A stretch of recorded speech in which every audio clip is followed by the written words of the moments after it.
Welcome to my YouTube channel. My name is Jeffrey. For today's video, mag-unbox tayo ng new 3DS XL second hand. Nabili ko to sa online ng 4.5. Mura na siya. Tapos naka-curfew na din. Naka-custom firmware na din. Binuksan ko na siya para malaman kung meron bang laman. Siyempre, naninigurado din. Buksan na natin siya.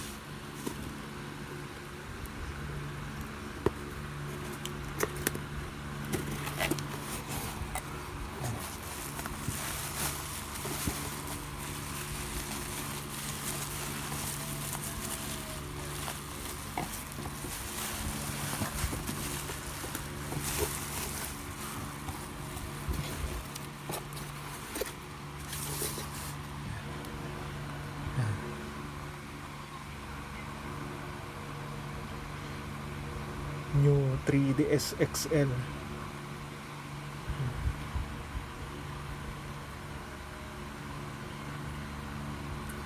Okay pa rin siya ngayong 2024. Marami siyang laro. 64GB yung SD card niya.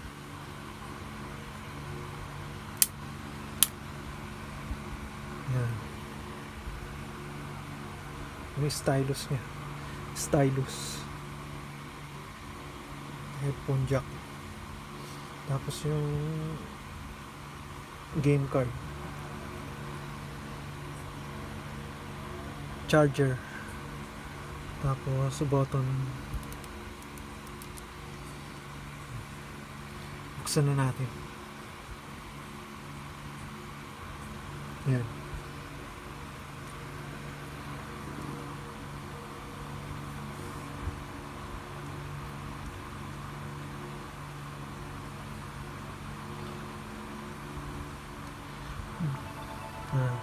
Marami din siyang laro pero pwede ko pa siyang lagyan. Yeah.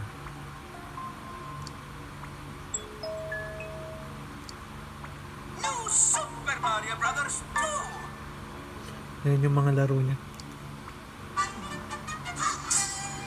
Ito kailangan ko pa itong i-update. Madali lang siyang i-update.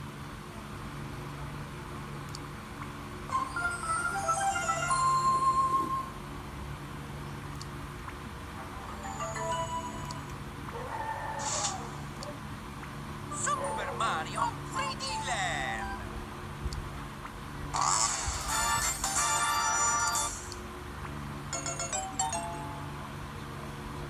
Yan yung mga laro niya. Ito yung mga GBA games. Pwede ka maglaro ng GBA games. Game Boy Advance.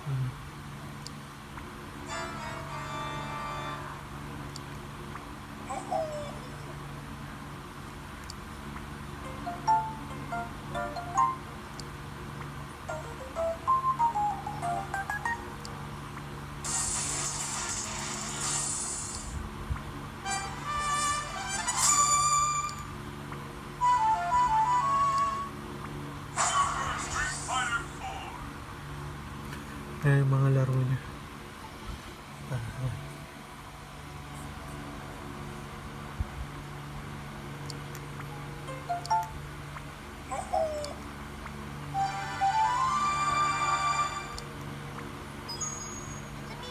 Mario.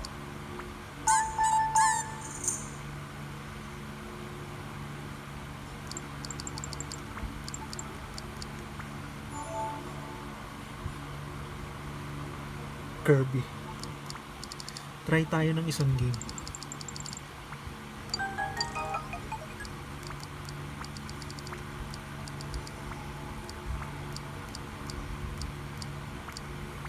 New Super Mario Brothers.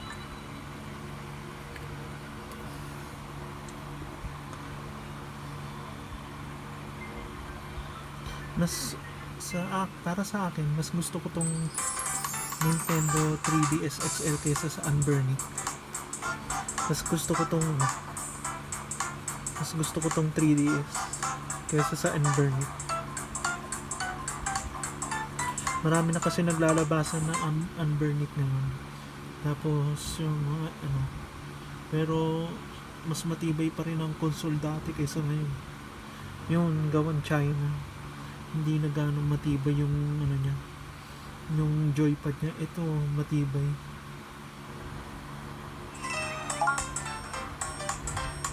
Laro na tayo ng isang game.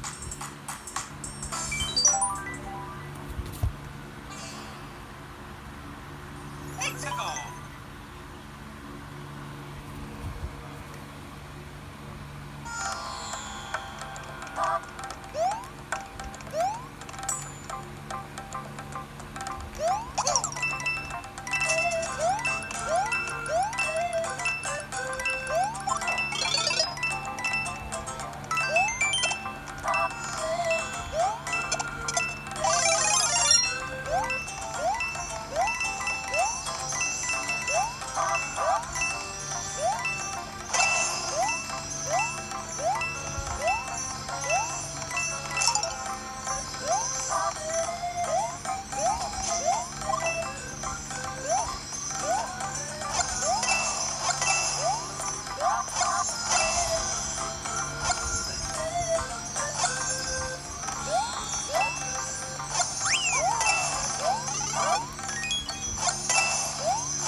Mario time.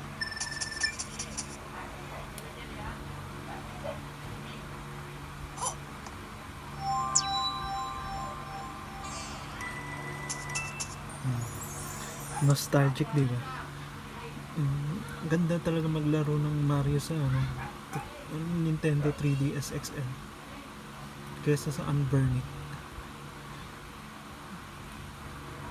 Salamat sa panonood. Subscribe to my channel and comment down below kung ano mga katanungan nyo, sasagutin natin sa comment section. Ano mga katanungan nyo, sasagutin natin yan. Kung ano ba yung mga hilig, itong 3DS XL ba o yung PS Vita na inano natin nung nakaraang vlog. Pag-aano natin sa susunod na vlog yung PS Vita at saka itong new 3DS XL, kung ano ba mas maganda. Salamat sa panonood. Bye!